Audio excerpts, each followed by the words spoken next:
All right, so obviously, first thing I always do when I get to a job is I unload my truck. Anytime I'm doing RVs, trailers, travel trailers, fifth wheels, anything like that, I always bring my rolling scaffold. This piece of equipment has absolutely changed the game for me when I do these because it reduces the amount of times that I have to get up and down, and it gives me a longer platform to work on. Speeds up process, and it also helps my body.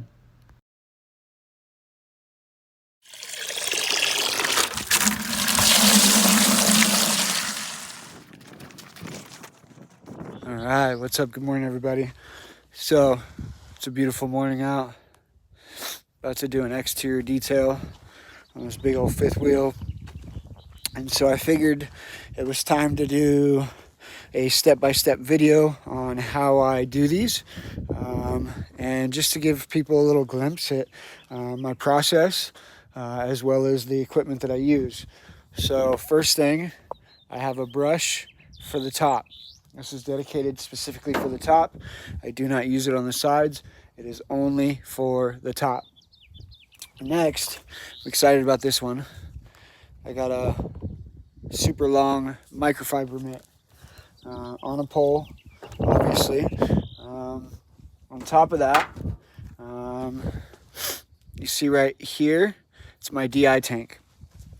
I like my DI tank because when it comes to these, after I do the wash, I kick it on and do a final rinse, and I get a spot-free rinse. I work one side at a time, so I will wash this side, slides out, awning out. I'll wash it, the whole thing, and then I'll come back and I'll do a final spot-free rinse, and then I'll move on to the next side. But I always start with the top and work my way down. So I'll start with the top, then I'll do this side, then I'll go to the front, then I'll go to the other side, and then I'll go to the back.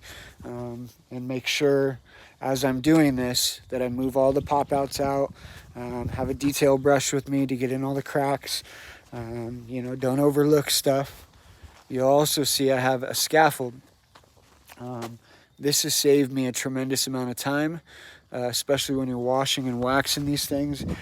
Getting up and down on a ladder, 10 times per side can be really, really hard on the body. So if you can minimize it to 3 times the side, it's well worth it. So that's enough out of me. So one thing I always make sure I do when I'm up here is I pop out all the pop outs as well as the awning.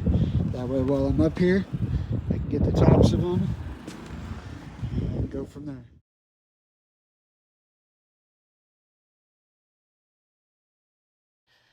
And so you'll notice here I got an extension wand, super long wand. I believe it was made by a company called Unger. I have a brush attached to it. You see I spray everything down, foam it, and then I scrub it, and then I rinse everything off.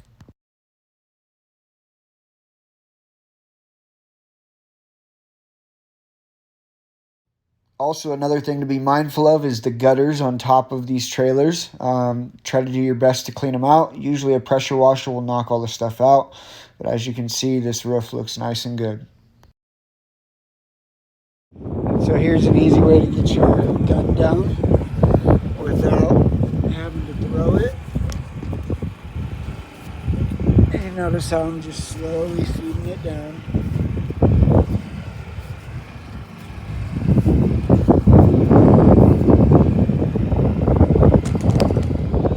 Water off the awning, let it in, drain it all out.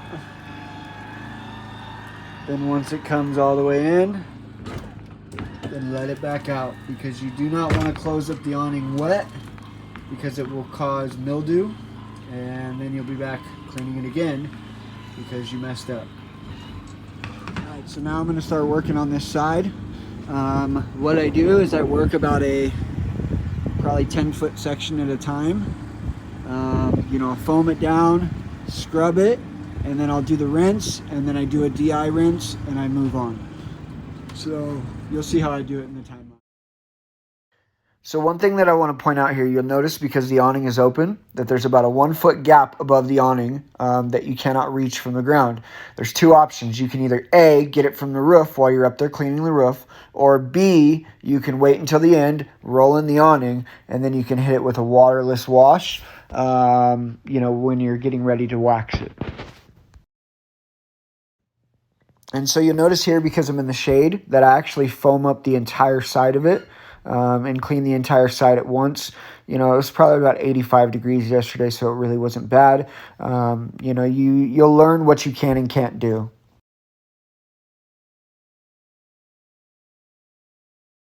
And so here I'm actually removing oxidation. I did a 3-step process: rotary with a wool pad, DA with a cutting pad, DA with a finishing pad to get it looking good before I applied the protection.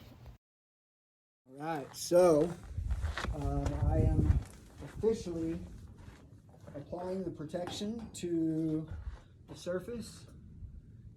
So with Daddio, the sealant that I'm applying, after you apply it, you have to let it sit.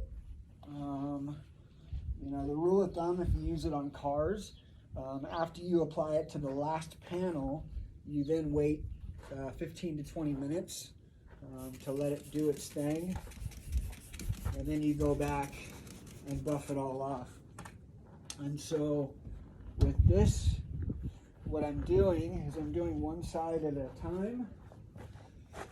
You can see right here, you probably can barely see it, but right here it's a little hazy because I applied it to there first. Well, actually I did the pop outs, let them sit, and then I buffed them off, shut the pop outs, and then now I'm doing this whole side. And so I have about probably 60-70% of it done already. And so now I am just working my way down, just doing my final wipe down on everything. This is just waterless wash, just to get any stuff that I didn't get when I did the initial wash. Make sure the surface is nice and clean before I lay down the protection.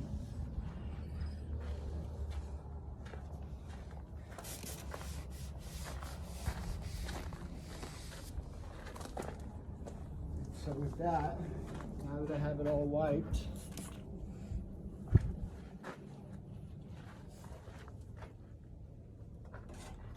I'm going to come with my cordless orbital and I'll show you. I'm literally using just little pea-sized drops.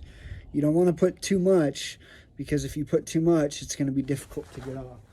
So you'll see how far I'll work these pea-sized drops. So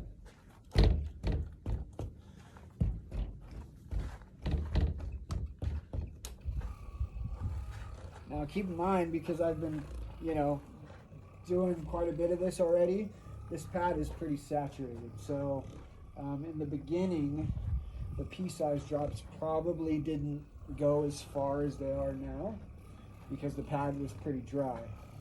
But now, because my pad is pretty saturated in product, I'm able to stretch a little bit a long way.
And what I do is I come and make sure that I don't have any thick spots anywhere.